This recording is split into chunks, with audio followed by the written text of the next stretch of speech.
안녕하세요. 책기조날입니다. 오늘 소개할 책은 적을 만들지 않는 사람이 성공한다. 내 편이 아니라도 적을 만들지 마라입니다. 지은이는 스샤오엔, 옮긴이는 양성희, 발행은 다연출판사입니다. 인생을 살아가면서 가장 힘든 일 중에 하나가 인간관계일 것입니다. 누구나 자신이 좋은 사람이 되고 싶고 누구에게나 좋은 사람으로 기억되길 바랄 텐데요. 이 책은 나의 편을 만들기보다는 적을 만들지 않는 방법에 대해 말하고 있습니다. 저자는 가볍고 상쾌한 마음으로 자유롭게 행복하게 살고 싶다면 포기하는 법과 양보하는 법을 배우라고 조언합니다.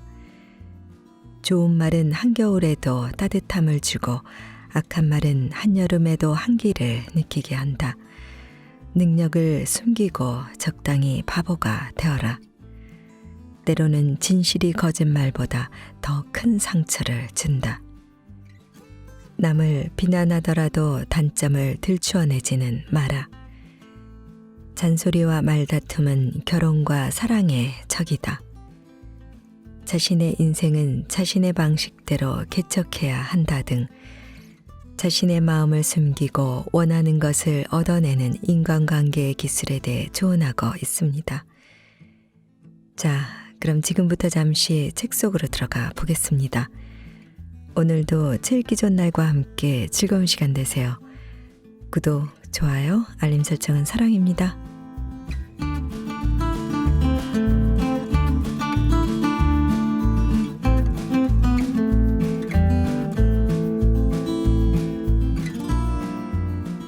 좋은 말은 한겨울에도 따뜻함을 주고 악한 말은 한여름에도 한기를 느끼게 한다. 사람은 누구나 칭찬을 받으면 매우 좋아한다. 남에게 비난받고 싶어하는 사람은 아무도 없다. 사람은 아주 작은 칭찬에도 큰 용기와 자신감을 얻어 더욱 분발할 수 있다. 칭찬은 특히 여자들에게 더 큰 힘을 발휘한다. 여자들은 대부분 매우 감성적이기 때문이다. 작가 리안과 그의 부인 몽수의 결혼기념일은 2월 23일이다. 리안은 나는 영원히 우리 부부의 결혼기념일을 잊지 않을 거요. 워싱턴이 태어난 바로 다음 날이니 말이요 라고 말했다. 그러나 아내 몽수는 나는 영원히 워싱턴의 생일을 잊을 수 없을 거예요. 바로 우리 결혼기념일 전날이니까요 라고 말했다. 프랑스 남자들은 대부분 여자들에게 예의 바르게 행동하고 칭찬을 하는 것이 습관화되어 있다. 프랑스 남자들은 예외상 한 번 칭찬하는 게 아니라 하룻밤에 수십, 수백 번 아름다운 말을 쏟아낸다. 프랑스 남자라면 거의 예외가 없다. 프랑스 남자들은 교양, 특히 칭찬의 중요성을 잘 알고 있기 때문이다. 칭찬은 결혼한 사람들이 행복한 가정을 유지하는 데 꼭 필요한 요소이다. 모든 아내와 남편들은 상대방을 칭찬하고 격려할 줄 알아야 한다. 칭찬만큼 아름다운 결혼 생활을 보장해 줄 수 있는 것은 없을 것이다. 어느 날 밤 피에르 경은 노년에 접어든 아내와 함께 런던에서 열리는 영화인 파티에 참석했다. 두 사람이 파티장으로 들어서자 피에르 경은 곧 젊고 아름다운 여성들에게 둘러싸였다. 이 아름다운 여배우들은 위대하고 대단한 영향력을 지닌 비평가에게 좋은 인상을 남기고 싶어 했다. 그러나 피에르 경은 미녀들을 외면하고 곁에 있는 아내를 끌어당기며 말했다. 사랑하는 여보, 우리 어디 좀 조용한 곳으로 가서 앉읍시다. 오늘 밤 당신 유난히 아름답군. 난 아름다운 당신을 혼자 독차지하고 싶소. 피에르 경의 말은 어쩌면 노년에 접어든 아내에게 보낼 수 있는 최대의 찬사였을 것이다. 모든 여자들이 부러운 시선으로 피에르 경의 아내를 쳐다보았다. 칭찬은 어린아이들에게 더욱 중요하다. 아이들은 칭찬과 격려를 받으면 자신감이 높아져 훌륭하게 성장, 발전할 수 있다. 어린아이들은 세상에 태어나 처음 겪는 낯선 상황에 대한 두려움 때문에 의지가 꺾이기 쉽기 때문에 자신감을 심어주지 않으면 어떤 상황을 이겨내기 힘들다. 아주 사소한 것이라도 자주 칭찬해주면 올바른 인격을 키우고 숨겨진 재능을 개발하는 데 큰 도움이 된다. 한 젊은 어머니가 깊이 뉘우치며 자신의 잘못을 털어놓았다. 그녀는 아이가 실수를 할 때마다 항상 크게 꾸짖곤 했다. 한 번은 아이가 하루 종일 아무 잘못도 하지 않은 날이 있었다. 그날 밤 어머니는 아이를 재우고 방을 나오다가 아이의 울음소리를 들었다. 그녀는 얼른 몸을 돌려 아이의 방을 엿보았다. 아이는 베개에 머리를 파묻고 눈물을 닦으며 난 오늘도 착한 아이가 아니었단 말이야 라고 중얼거렸다. 그녀는 말했다. 아이의 말 한마디에 나는 마치 감전된 것처럼 온몸을 부르르 떨었습니다. 나는 아이가 잘못을 저질렀을 때 항상 크게 꾸짖었습니다. 그러나 아이가 최선을 다해 착한 일을 했을 때는 전혀 그 사실을 알아차리지 못했습니다. 나는 아이를 재우면서 칭찬 한마디 해주지 않았던 것입니다. 칭찬은 인간관계의 윤활유 역할을 한다. 다른 사람을 칭찬하는 것은 곧 나 자신을 분발시키는 일이기도 하다. 모든 일에 여지를 남겨두어야 극단적인 상황을 피할 수 있다. 세상에는 근본적으로 변화를 예측할 수 없는 일들이 아주 많다. 그러므로 어떤 일도 단정적으로 말해서는 안 된다. 여지를 남겨두어야 일이 잘못되어도 다시 되돌릴 수 있다. 춘추시대 제나라 제상을 지낸 맹상군수하에 세심하고 치밀하게 생각할 줄 아는 풍원이라는 식객이 있었다. 어느 날 맹상군은 풍원에게 자신의 봉지설에 가서 빌려준 돈의 이자를 거두어 오라고 명령했다. 설로 떠나기 전 풍원이 맹상군에게 물었다. 이자를 거두어 드린 후 무엇을 사가지고 돌아올까요? 맹상군이 대답했다. 집안에 뭐가 필요한지 살펴보고 자네가 알아서 필요한 것을 사오도록 하게. 설에 도착한 풍원은 이자를 낼 능력이 되는 사람에게는 이자를 받고 형편이 어려워 이자를 낼 수 없는 사람에게는 이자를 면제해 주었다. 그리고 그 자리에서 바로 차용증을 불태워버렸다. 그러자 백성들은 기쁨을 감추지 못하며 일제히 맹상군 만세를 외쳤고 맹상군의 은혜에 보답하겠노라고 다짐했다. 풍원은 제나라로 돌아와 맹상군에게 결과를 보고했다. 풍원은 비록 이자는 얼마 거두어들이지 못했지만 그보다 훨씬 더 중요한 백성들의 마음을 가지고 돌아왔다고 말하고는 부디 너그럽게 이해해달라고 간청했다. 맹상군은 엄청난 이자 손해 때문에 화가 났지만 이미 엎질러진 물이니 화를 내봤자 소용없다고 생각했다. 이렇게 해서 이자 사건은 조용히 마무리되었다. 1년 후 맹상군은 제나라 왕에게 미움을 받아 관직에서 쫓겨나 고향이나 다름없는 설로 돌아왔다.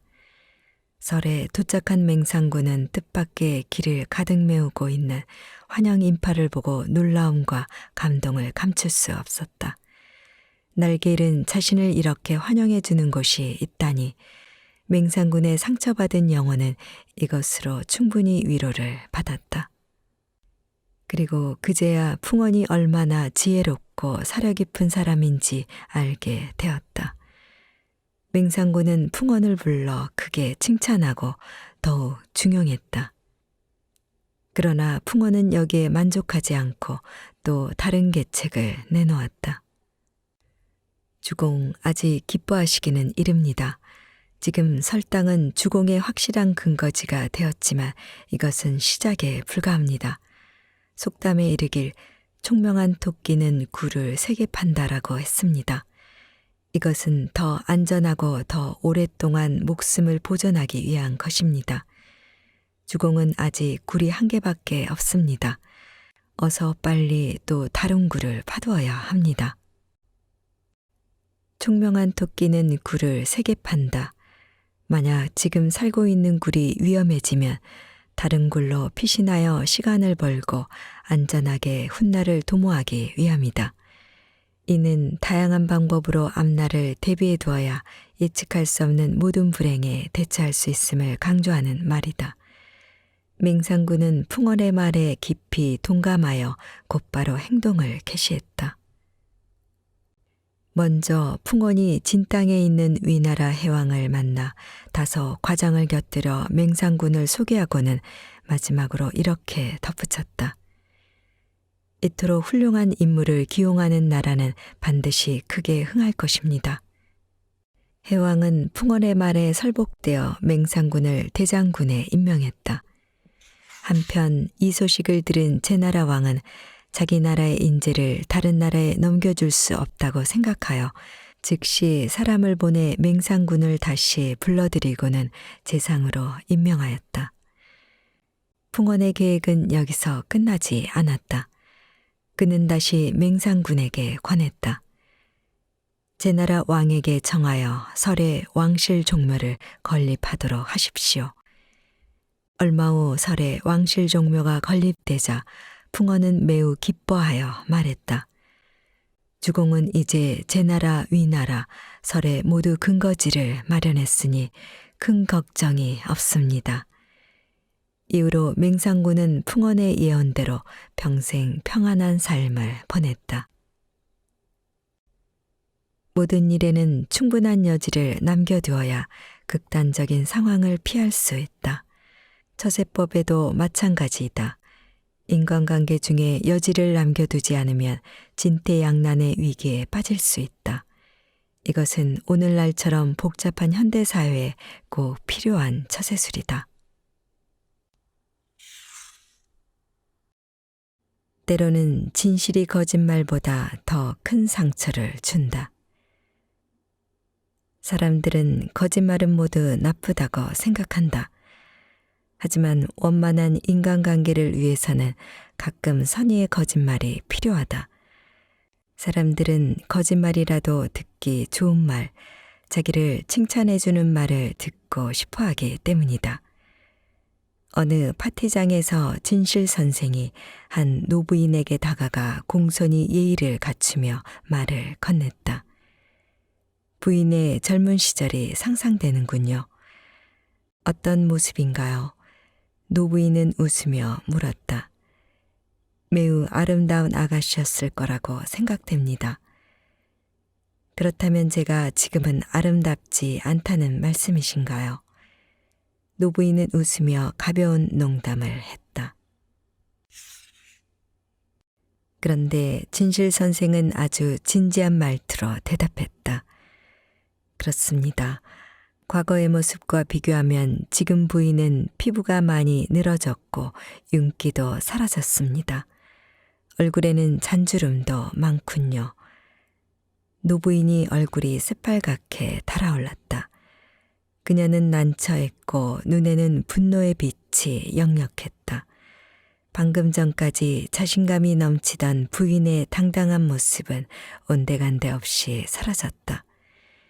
이때 거짓 선생이 노부인에게 다가가 아주 공손한 태도로 춤을 청했다.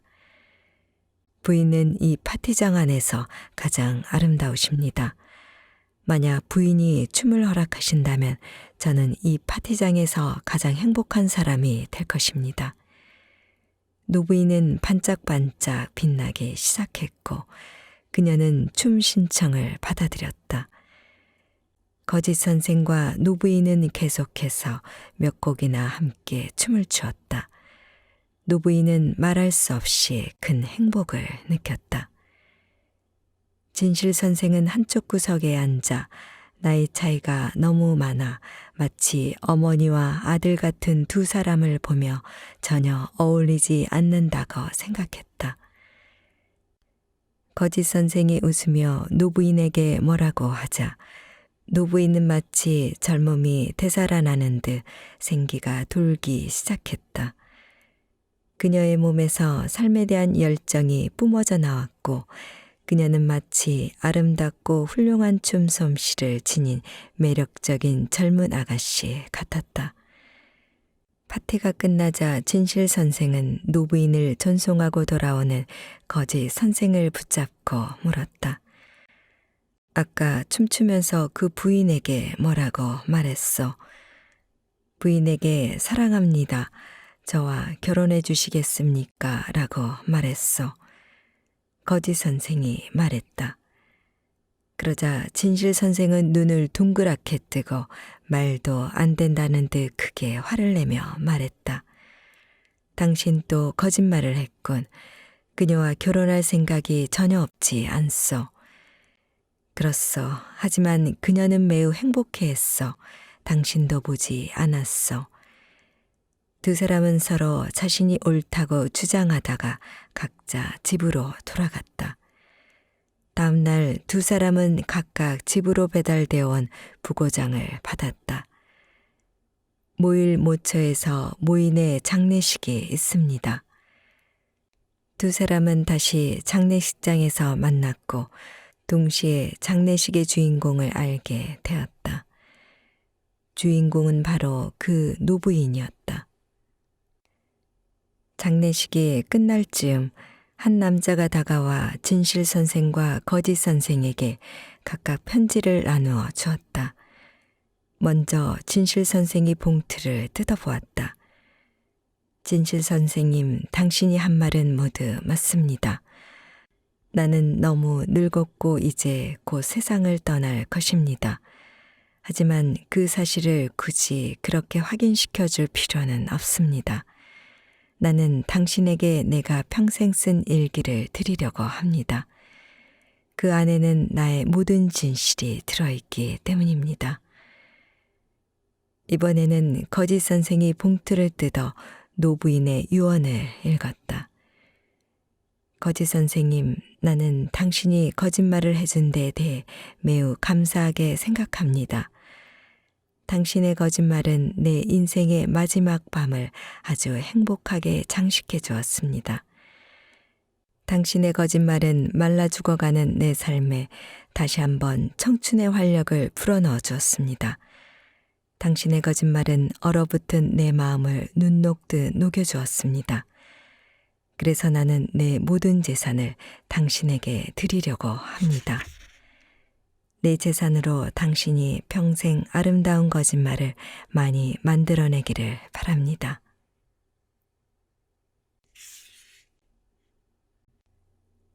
오헬리의 단편소설 마지막 잎새에 이런 이야기가 나온다.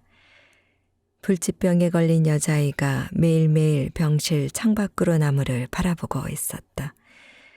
가을바람이 불자 나뭇잎은 하나둘 떨어지기 시작했고 소녀는 우수수 떨어지는 낙엽을 보면서 자신의 생명도 하루하루 시들어간다고 생각했다. 그녀는 나뭇잎이 다 떨어지면 아마 나도 죽을지 몰라라고 생각했다. 이 슬픈 사연을 들은 노아가는 매우 가슴이 아팠다. 그래서 그는 나뭇잎을 그려 나뭇가지에 붙여놓았다. 노인은 이렇게 해서라도 죽음을 눈앞에 둔 소녀가 끝까지 희망을 잃지 않기를 바랐던 것이다. 우리 주변에도 이와 비슷한 일들이 많이 있다. 의사들은 중병에 걸려 회복될 가망이 없는 환자들에게 열심히 치료받으면 금방 나을 수 있습니다라고 말한다. 이것은 환자들이 편한 마음을 갖고 끝까지 희망을 잃지 않도록 하기 위함이다. 반대로 환자에게 당신은 전혀 가망이 없습니다. 이제 곧 죽을 것입니다. 라고 말하는 의사 역시 한 명도 없다. 환자의 친구나 가족도 마찬가지이다. 중병에 걸린 환자 병문 안을 가면 누구나 금방 나을 거니까 마음 편히 갖고 열심히 치료받아라고 말한다. 설사 이 환자가 얼마 살지 못할 것임을 알더라도 의사가 그랬던 것처럼 똑같이 거짓말을 한다. 이런 거짓말이 필요한 이유는 생명에는 종종 믿을 수 없는 기적이 일어나기도 하기 때문이다. 비록 기적이 일어나지 않더라도 희망을 가진 환자는 살아있는 동안 정신적으로 행복할 수 있다. 이런 상황에서 어느 누가 거짓말을 하지 않을 수 있겠는가? 우리 삶에는 거짓말이 꼭 필요하다. 반드시 거짓말을 해야 할 때가 종종 있다. 거짓말을 해야만 문제가 원만히 해결되는 때가 분명히 있다. 거짓말은 도덕적 기준에서 보면 분명 나쁜 것이지만 때론 가장 큰 지혜가 될 수 있다. 아름다운 거짓말은 선의와 진심을 바탕으로 하기 때문에 도덕적 비난을 피할 수 있다. 때로는 진실을 말하는 것이 거짓말보다 더 큰 상처를 줄 수 있기 때문에 적당한 거짓말이 필요하다. 이 세상에는 진심을 담은 거짓말이 진실보다 더 큰 힘을 발휘할 때가 있다.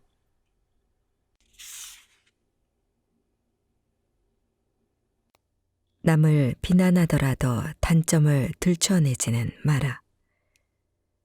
사람을 때리더라도 얼굴은 피하고 남을 비난하더라도 단점을 들추어내지 말아라는 속담이 있다. 원만한 대인관계를 형성하고 싶다면 최대한 타인의 입장에서 이해하고 상대방의 자존심을 살려주어야 한다. 절대 자존심을 상하게 할 만한 언어폭력을 휘두르거나 상대방의 단점을 들추어내서는 안 된다. 명나라 태조 주원장은 아주 천한 출신으로 황제가 된 인물이다. 그가 황제에 오르자 과거 어려운 시절을 함께 보냈던 사람들이 뭐라도 얻어먹을까 하는 마음에 황궁까지 찾아오곤 했다. 이들 중에는 주원장이 자신에게 작은 관직이라도 줄 것이라고 기대하는 사람이 있었다. 그러나 주원장은 어느 누구든 자신의 과거를 들추어내는 것을 가장 싫어했다.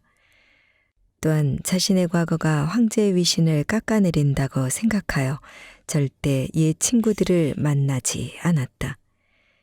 이런 사정을 전혀 모르는 주원장의 한 친구가 그를 만나기 위해 우여곡절 끝에 궁에 들어갔다.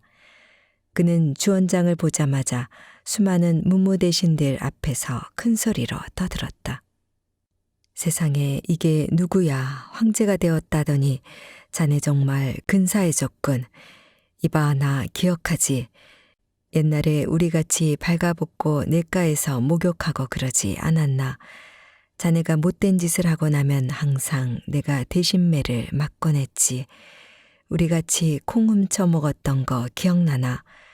주인 어른 몰래 깨진 항아리에다가 콩을 넣고 삶다가 콩이 채 익지도 않았는데 자네가 치사하게 들고 도망가지 않았나? 항아리를 들고 가다 깨트려서 땅바닥에 콩이 다 흩어졌지.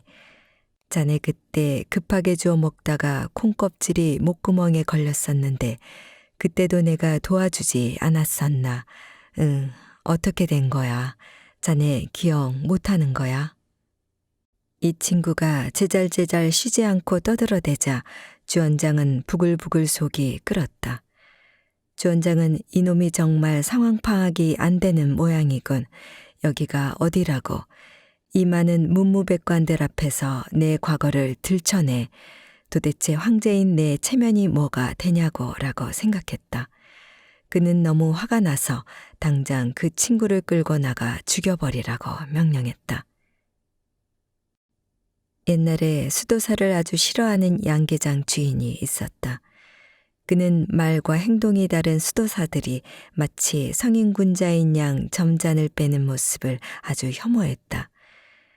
특히 일부 수도사들이 입으로는 인의도덕을 떠들어대면서 안 보이는 곳에서는 인간으로서는 차마 할 수 없는 짓거리를 한다는 사실을 알게 된 후로는 더욱 이를 갈았다.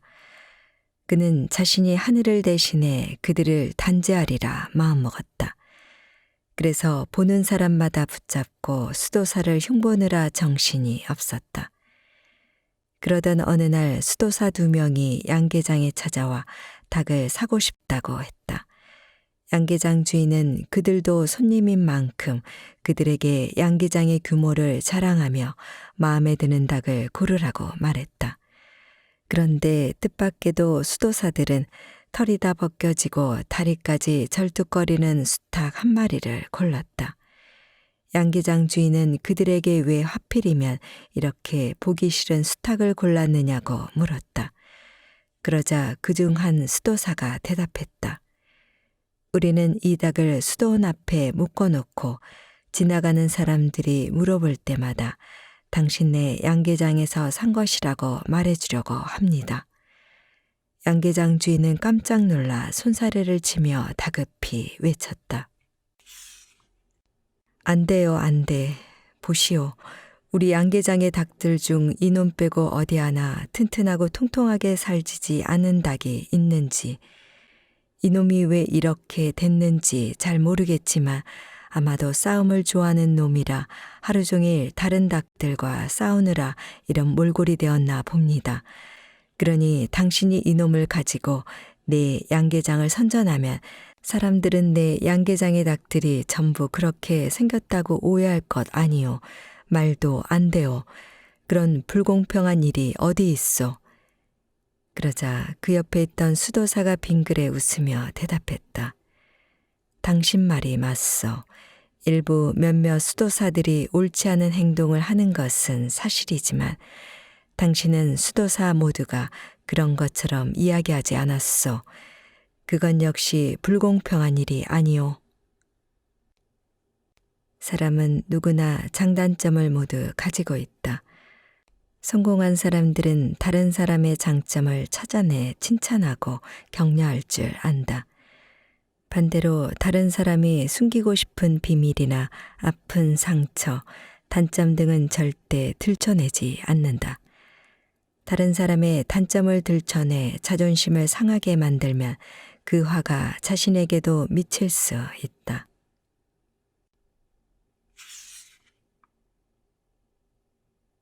상대에게 꼭 필요한 도움을 주어라. 주변에 공경에 처한 사람이 있으면 적극적으로 돕는 것이 인간으로서의 기본적인 도리이다. 상대방의 위기를 이용해 더 큰 공경에 빠뜨려서는 안 된다. 상대방이 꼭 필요로 하는 도움을 주어야 한다. 같은 서커스단 단원인 스미스와 조지는 둘도 없는 친구 사이다. 두 사람은 항상 서로 돕고 의지하며 형제처럼 지냈다. 그런데 최근 두 사람의 사이가 벌어지기 시작했다. 두 사람이 동시에 한 여자를 사랑하게 되었기 때문이다.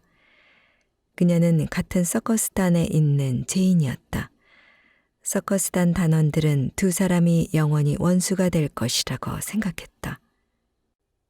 여느 때와 다름없이 공연을 하던 스미스는 마지막 클라이맥스 부분을 남겨두고 있었다. 이번 순서는 보호장비 없이 고공에서 줄타기로 매우 고난이도 서커스였다. 무대 아래 관중들이 스미스에게 열렬한 박수를 보내는 사이 조지는 그에게 강한 질투를 느꼈다. 스미스가 줄타기를 시작하자 줄이 미세하게 흔들렸다. 그러나 스미스는 곧 안정을 되찾았고 한 걸음 한 걸음 앞으로 나아갔다. 그의 동작은 마치 물 흐르듯 매우 자연스러웠다. 조지는 너무 긴장해서 속이 타들어갔다. 저렇게 훌륭하게 재주를 뽐내고 있는 스미스를 바라보고 있을 제인을 생각하면 미칠 것만 같았다. 조지는 수시로 제인을 쳐다보았다. 제인은 다른 사람과 마찬가지로 매우 흥분해 있었다. 아니, 누구보다도 가장 많이 흥분한 것 같았다. 조지의 질투심은 더 강하게 타올랐다. 그때 갑자기 스미스가 걸음을 멈추었다. 방금 전까지 흥분의 도가니였던 관중석은 순식간에 쥐 죽은 듯 조용해졌다. 그들은 스미스가 뭔가 새로운 것을 보여주기 위해 잠시 멈춘 것이라고 생각했다. 그러나 조지는 무언가 이상한 느낌을 받았다. 스미스에게 어떤 문제가 생긴 것이 분명했다. 순간 조지의 머릿속으로 스쳐 지나가는 것이 있었다. 그는 순수하고 아름다운 제인의 얼굴을 쳐다보며 자신이 어떤 행동을 취해야 할지 확실히 깨달았다. 조지는 지금 스미스에게 가장 중요한 것은 정신 집중이라고 생각했다. 조지는 천천히 스미스에게 최대한 가까이 다가가 소리쳤다. 오른쪽으로 조금만 집중해. 할 수 있어. 스미스는 그것이 조지의 목소리라는 것을 알았다. 시간이 지나면서 스미스는 균형을 되찾았고 천천히 반대편 안전판을 향해 한 걸음 한 걸음 나아갔다. 스미스는 성공적으로 연기를 마쳤다. 조지는 긴 한숨을 내쉬며 생각했다. 내가 왜 그런 행동을 했을까? 나는 그를 미워하고 있었는데 스미스의 공연이 끝나고 관중들은 다시 지상으로 내려온 그에게 열렬한 박수와 환호를 보냈다. 그 순간 스미스는 눈시울이 붉어졌다. 그는 자신을 둘러싸고 있는 사람들 사이를 뚫고 누군가를 찾아 헤맸다. 그가 찾아간 사람은 제인이 아니라 역시 두 눈에 눈물이 고여있는 조지였다. 두 사람은 서로 얼싸안고 눈물을 흘렸다. 조지, 정말 고마워. 이봐, 친구, 무슨 그런 말을 하나. 조지는 스미스의 손을 꼭 잡으며 대답했다. 서커스 단원들과 많은 관중들이 두 사람을 에워싸고 그들의 우정을 축하해 주었다. 이 순간 누구보다 기뻐한 사람은 바로 제인이었다. 조지가 스미스를 도운 것은 그야말로 한겨울에 석탄을 베푸는 것처럼 기묘한 것이었다. 두 사람은 비록 연적이었으나 조지는 무엇보다도 스미스의 목숨을 구하는 일이 중요했다. 이 순간 조지의 머릿속에는 오로지 스미스를 도와야겠다는 생각뿐이었다. 사람은 항상 누군가의 도움이 필요하다. 누군가 나의 도움을 필요로 한다면 주저하지 말고 도움의 손길을 내밀어라. 이렇게 도움을 베풀면 상대방에게 감동을 주는 동시에 자신의 인품을 높일 수 있다. 만약 상대방의 위기를 이용해 더 큰 위험에 빠뜨린다면 양쪽 모두 큰 손해를 입게 될 것이다. 상대방이 꼭 필요로 하는 도움을 주어야 한다.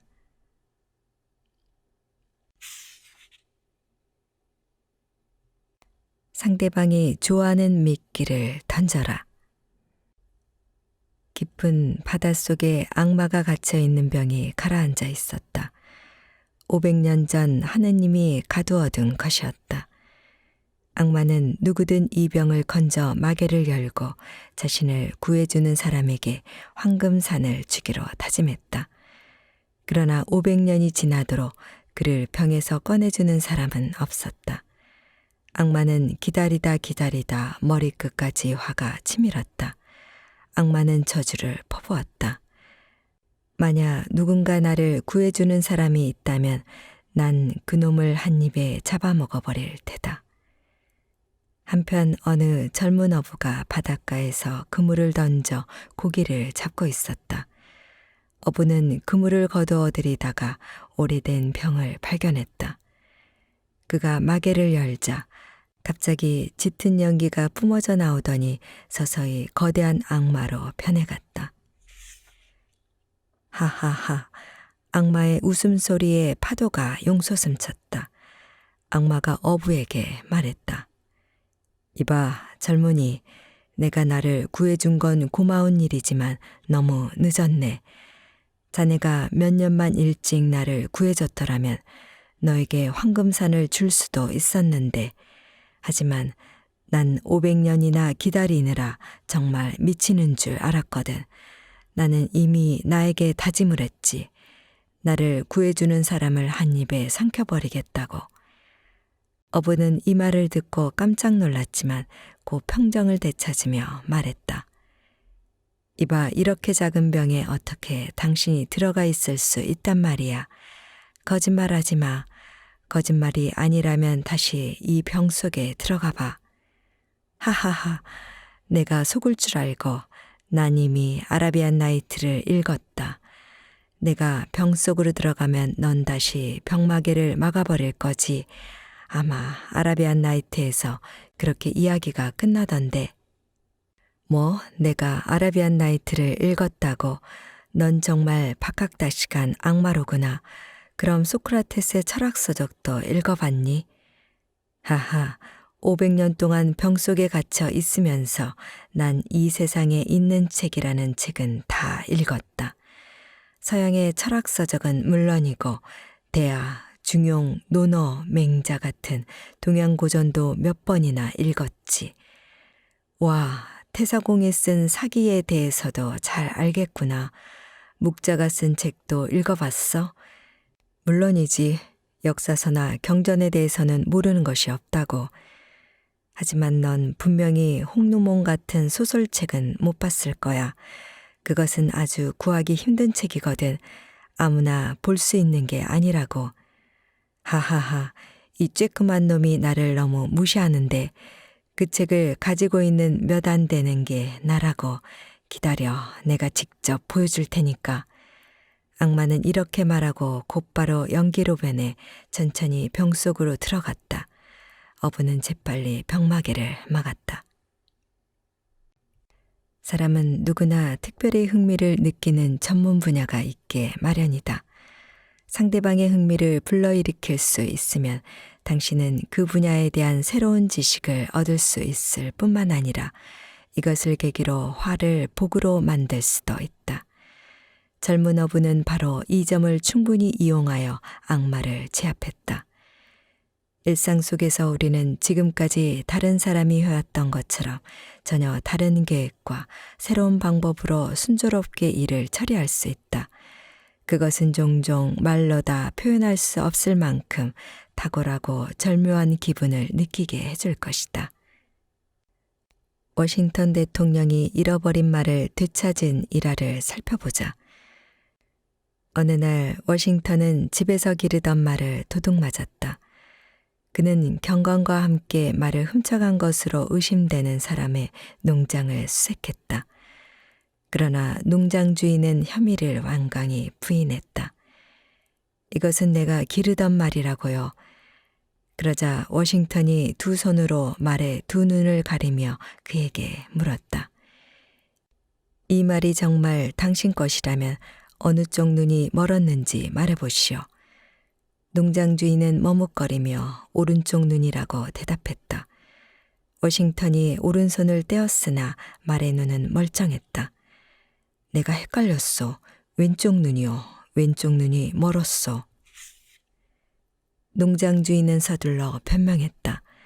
워싱턴이 왼손을 떼었으나 왼쪽 눈 역시 정상이었다. 그러니까 그게 내가 말을 잘못했소. 농장 주인은 계속해서 둘러대려 했지만 더 이상 할 말이 없었다. 그러자 경관이 말했다. 그렇소, 당신은 잘못 말했소. 이것은 이 말이 당신 것이 아니라는 것을 증명하기에 충분하오. 어서 주인에게 말을 돌려주시오. 이런 방법은 사업을 하는데도 매우 유용하게 이용될 수 있다. 두보노이는 뉴욕의 한 호텔에 자기 회사에서 만드는 빵을 공급하려고 시도하고 있었다. 벌써 4년째 그는 매일 이 호텔 총지배인에게 전화를 걸고 총지배인의 사교 모임에도 참석하였다. 심지어 그는 아예 이 호텔방에 살면서 거래를 성사시키기 위해 고심했지만 4년 동안 계속 실패할 뿐이었다. 두보노이가 말했다. 하지만 나는 계속해서 방법을 연구했습니다. 그리고 방법을 바꾸기로 했지요. 나는 그 사람이 좋아하는 것이 무엇인지를 찾아내기로 했습니다. 그가 몰두하고 열중하는 것이 무엇일까? 드디어 나는 그가 미국 호텔 서비스 협회의 호텔 경영인 클럽 회원이라는 사실을 알아냈습니다. 그는 단순한 회원이 아니었습니다. 그는 협회 일에 아주 열정적이었고 협회 회장인 동시에 국제 호텔 서비스 협회 회장까지 맡고 있었습니다. 회의가 어디에서 개최되든 그곳이 아무리 먼 곳이라도 그는 반드시 참석해야 했습니다.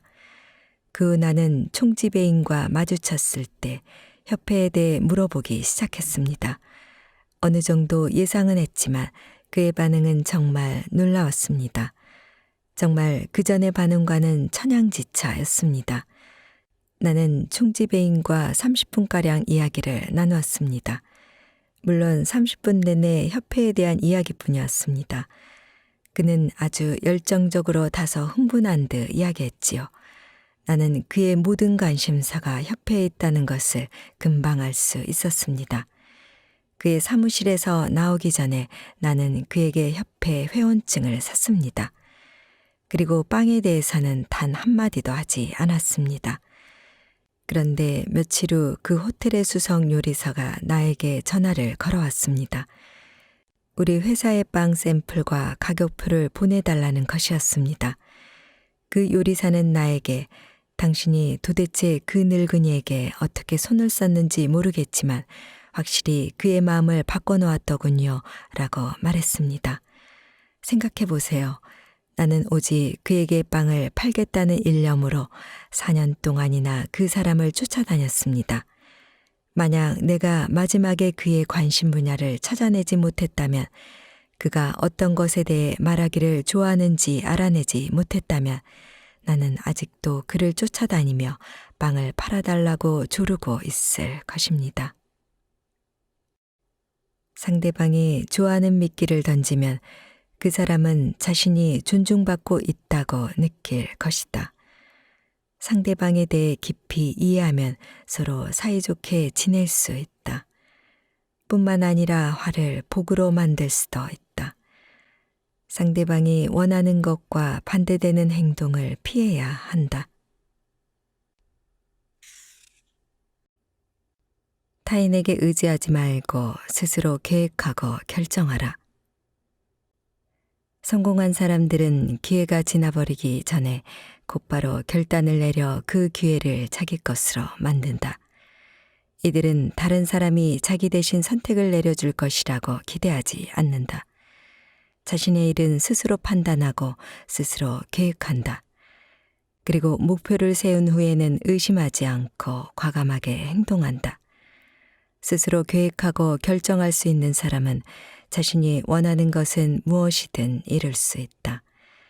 반대로 항상 다른 사람의 의견에 좌지우지되는 사람은 자신이 무엇을 원하는지조차 알지 못한다. 개구리들이 모여 누가 가장 먼저 탑 꼭대기에 오르는지 시합을 열었다. 시합을 구경하려는 개구리들로 탑 주변은 발 디딜 틈이 없었다. 시합이 시작되었으나 개구리들은 탑 꼭대기에 오르는 일에 대해 매우 회의적이었다. 그들은 투덜거렸다. 이건 말도 안 돼. 저 탑은 너무 높잖아. 개구리가 어떻게 저렇게 높이 올라갈 수 있단 말이야. 여기저기에서 이런 말이 들려오자 시합에 참가한 개구리들은 하나둘 기가 죽어 시합을 포기했다. 그러나 그중 한 개구리는 주변에서 하는 말에 전혀 개의치 않고 계속해서 위로 올라가기 위해 애쓰고 있었다. 구경하는 개구리들은 계속해서 외쳤다. 이건 너무 힘든 일이야. 개구리가 저 탑에 오르는 건 불가능해. 결국 시합에 참가했던 개구리들은 모두 도전을 포기하고 말았다. 그러나 오직 한 마리만이 계속해서 위로 올라가기 위해 안간힘을 쓰고 있었다. 드디어 시합이 끝났다. 혼자 남은 개구리는 대단한 의지력을 발휘하며 끝까지 포기하지 않았고 결국 탑 꼭대기에 올랐다. 개구리들은 눈앞에서 기적을 직접 목격하고도 이해할 수 없는 것이 하나 있었다. 그 개구리는 어떻게 주변 상황에 전혀 개의치 않고 계속해서 위로 올라갈 수 있었는지, 어떻게 목표에 도달할 때까지 포기하지 않을 수 있었는지 궁금했다. 개구리들은 우승한 개구리를 에워싸고 이것저것 묻기 시작했다. 그 순간 개구리들의 모든 궁금증이 풀렸다. 우승한 개구리는 기모거리였던 것이다. 당신은 성공을 향해 가겠는가? 아니면 다른 사람의 말을 따라가겠는가? 만약 누군가 당신에게 너는 절대 내 꿈을 이룰 수 없어 라고 말할 때 가장 좋은 방법은 기머거리가 되는 것이다. 그리고 스스로 자신의 운명을 결정하라. 사람들이 가장 쉽게 물드는 나쁜 습관이 있다. 이미 심사숙고하여 철저한 계획을 세워두고도 마지막 결단을 내리지 못하거나 과감히 행동으로 옮기지 못하고 주저하는 태도이다. 그리고 계속해서 이 사람 저 사람 붙잡고 어떻게 해야 할지 묻는다. 그러나 사람들의 조언은 모두 제각각 다르고 생각이 너무 많아져 도대체 어느 것이 옳은지 분간할 수 없게 된다. 이렇게 에너지가 분산되기 시작하면 제대로 시작해보지도 못하고 실패자가 된다. 그러므로 어떤 일을 하든지 스스로 계획하고 결정하는 습관을 기르는 것이 아주 중요하다. 주관적인 생각, 계획, 자신감을 가진 사람은 자신의 일을 다른 사람이 대신 생각하고 결정 내려주기를 바라지 않는다. 물론 이들이 생각하고 계획하는 것이 가장 뛰어나다고는 할 수 없다. 그러나 이들은 전후 사정을 세밀히 분석할 줄 안다. 사령관이 전쟁을 개시하기 전에 전쟁이 일어날 지역의 지형과 비행 조건 등을 면밀히 분석한 후 완벽한 전략을 세우고 공격을 개시하는 것과 같은 이치이다.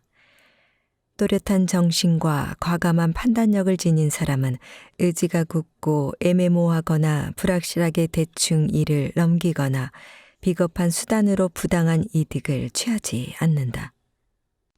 이들은 한 번 결정하면 절대 주저하거나 방황하지 않고 의심하거나 의문을 갖지 않는다. 또한 일시적인 감정으로 경솔하게 행동하여 공든 탑을 무너뜨리지도 않는다. 완벽한 계획을 세우고 생각이 정해지면 주변 상황에 영향을 받거나 흔들리지 않는다. 어떤 일이든 정확한 판단이 섰으면 곧바로 계획하고 행동해야 한다. 정확한 계획을 세우느냐 마느냐는 일의 성패에 가장 큰 영향을 끼친다. 정확한 계획과 판단은 정확하고 총체적인 정보를 바탕으로 이루어진다. 만약 당신이 세운 계획이 지엽적이거나 불확실한 정보를 바탕으로 세워졌다면 절대 성공할 수 없다. 물론 계획을 세우는 일이 말처럼 쉽고 간단한 일은 아니지만 다른 사람에게 맡기거나 의지하지 말고 스스로 해결해야 한다.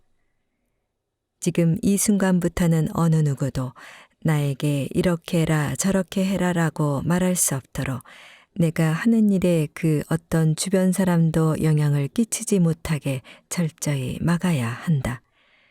스스로 계획을 세우려면 물론 수많은 어려움을 극복해야 한다. 이 과정에서 과거의 경험과 내가 습득한 지식은 큰 도움이 될 수 있다. 그러므로 더 많이 경험하고 부지런히 배워야 한다. 자신의 행동이 타인의 관점에 의해 좌우된다면 이것은 분명 고쳐야 할 나쁜 습관이다. 자신의 일은 스스로 계획하고 결정할 수 있어야 한다. 이것은 성공의 기본 조건이다.